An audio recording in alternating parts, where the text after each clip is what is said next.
नमस्कार, मैं शीतल आवाज डेली हंसी टीवी में आप सबों का स्वागत करती हूँ। पतरातू पीवीयूएनएल एवं जिंदल स्टील और पावर लिमिटेड के आने से पतरातू क्षेत्र फिर से हुआ गुलजार। इसके आने से क्षेत्र के हर तबके के लोगों को मिल रहे हैं रोजगार, जिससे वहां के लोगों में अजीब खुशी की माहौल देखी जा रही है और साथ ही बाजार में रौनक तथा क्षेत्रों में खुशहाली देखने को मिल रही। आइए देखते हैं पूरी रिपोर्ट। अचानक पीटीपीएस प्लांट और बासल के बंद हो जाने से सब कुछ वीरान और बंजर लगने लगा था। यहां से लोगों का पलायन होने लगा है। यहां की आवासीय कॉलोनी खाली होने लगी। मार्केट के सारे दुकानदार बेरोजगारी के कगार पर आ गए हैं और बेरोजगारी अपने चरम सीमा पर पहुंच गई है। माहौल और हालात बद से बदतर होने लगे हैं।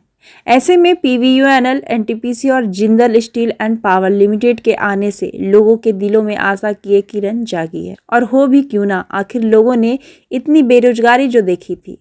पीवीयूएनएल और Jindal steel and power limited के आने से बाजार की रौनक बढ़ गई है। दुकानदार खुशहाल नजर आने लगा है।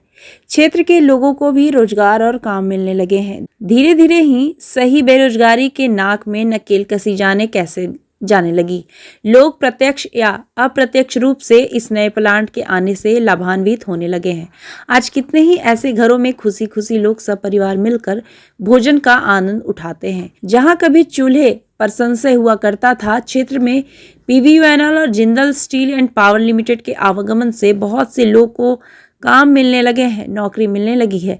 लोगों को जीविकोपार्जन के साधन कई एक रूप में मिलने लगे हैं। बाजारों की रौनक बढ़ी है, व्यापार की संभावनाएं बढ़ी है और आर्थिक रूप से फिर पतरातू क्षेत्र मजबूती की ओर बढ़ रहा है। ये साफ देखा जा सकता है कि हजारों की संख्या में लोग इस पीवीयूएनएल प्लांट तथा Jindal steel and power limited में काम करने के लिए कतारबद्ध तरीके से खुशी खुशी जाते हैं, क्योंकि उनको पता है कि हमें रोजगार मिलना है तो हमारा परिवार भी खुशहाल होगा। बच्चों को हम उच्च स्तरीय शिक्षा दे सकते हैं। अब छोटी छोटी चीजों के लिए हमारा परिवार मोहताज नहीं रहेगा।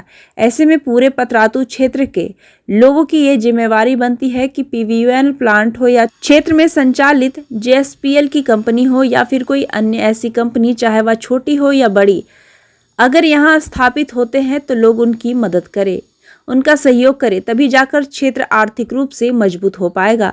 लोग स्वावलंबी एवं आत्मनिर्भर बनेंगे। अब समाज और आम जनता की जिम्मेवारी है कि आगे आकर इन कंपनियों का, इन प्रतिष्ठानों का स्वागत करें और बिना किसी बाधा के इनको संचालित करने में इनकी मदद करें, क्योंकि जहां ऐसे प्रतिष्ठान होते हैं वहीं रोजगार, नौकरी या व्यापार के अवसर प्राप्त होते हैं और इन्हीं से हमारा राज्य और हमारे देश का विकास संभव हो पाता है, बेरोजगारी दूर हो पाती है। लोग इस बात की महत्ता को समझे और बिना किसी राजनीतिक पचड़े में पड़े इन प्रतिष्ठानों में जुड़कर अपने काम को ईमानदारी पूर्वक करें, क्योंकि किसी भी गंदी राजनीति के कारण ही ऐसे प्लांट, ऐसे प्रतिष्ठान बंद हो जाते हैं, जिसकी भरपाई आगे चलकर आम जनता को ही करनी पड़ती है। उसकी कीमत उन्हें लोगों को चुकानी पड़ती है, जो इन गंदी राजनीतियों में पड़कर अपनी नौकरी खो बैठ जाते हैं या इन प्लांट्स को बंद कर खुद भी और अपने परिवार को भी भुखमरी की कगार पर ले आते हैं।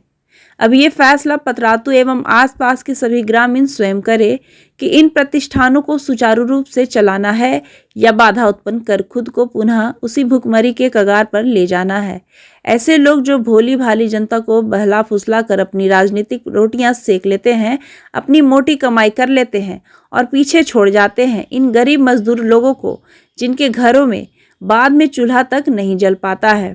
इसलिए लोग स्वयं इस बात का आकलन करते हुए फैसला करें और सहयोग करें ऐसे प्रतिष्ठानों को संचालन करने में। बिल्कुल सिरे से नकार दे ऐसे लोगों को या ऐसी राजनीतिक पार्टियों को जो हमारे जीविकोपार्जन के रास्ते में रोड़े अटका रहे हैं। पतरातू से विकास पाठक की रिपोर्ट। सर, आप अपना थोड़ा परिचय दें हमें।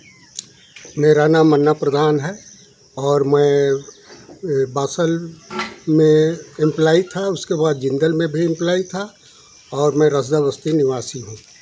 मेरा सवाल है आपसे कि जिंदल स्टील एंड पावर जो कंपनी है वो, या फिर अभी जो एनटीपीसी पीवीएनएल हमारे क्षेत्र में स्थापित हुई है वो, या इस तरह के जो छोटे बड़े प्रतिष्ठान हमारे क्षेत्र में स्थापित होते हैं, आप इनको किस तरह से देखते हैं?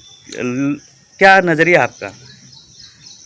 देखिए, नज़रिया तो साफ है एकदम। इन छोटे बड़े प्रतिष्ठानों के आने से यहाँ बेरोजगारी की समस्या बहुत हद तक दूर हुआ है। और अभी करीब करीब हम कहते हैं कि जितने भी निम्न वर्ग या मध्यम वर्ग के लोग हैं वो अच्छी तरह से ज़िंदगी बिता रहे हैं। काहे कि सभी को कुछ न कुछ प्रत्यक्ष या अप्रत्यक्ष रूप से काम मिल रहा है। ऐसे में हमारे क्षेत्र में जो प्रतिष्ठान है कहीं ना कहीं कुछ अड़चनें आ जाती हैं इन प्रतिष्ठानों को संचालित करने में, इनके प्रबंधक को और इस मैनेजमेंट को। कहीं ना कहीं हमारे क्षेत्र के लोग ही इस तरह की बातें करते हैं। आपकी क्या राय है इसके बारे में? ये बात सही है। अगर यहाँ के नेता लोग सकारात्मक दृष्टि अपनाएं और यहाँ के जितने भी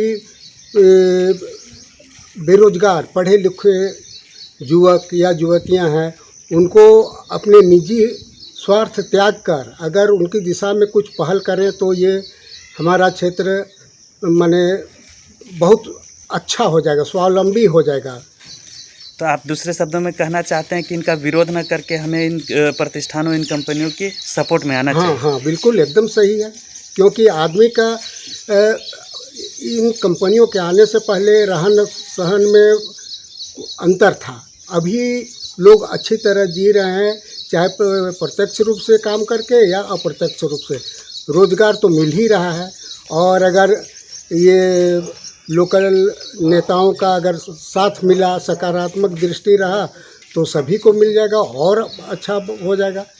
जी, thank you sir. Max Life Care hospital, जी हाँ, Max Life Care hospital near Khera Manjhi Patratu. हमारे यहाँ अनुभवी डॉक्टरों के द्वारा इलाज किया जाता है। हमारे यहाँ सभी प्रकार का इलाज और जांच की सुविधा उपलब्ध है। हमने इस कोरोना काल में गरीबों की बेहतर से बेहतर सहायता की है। आना ना भूले, एक बार सेवा का अवश्य मौका दे।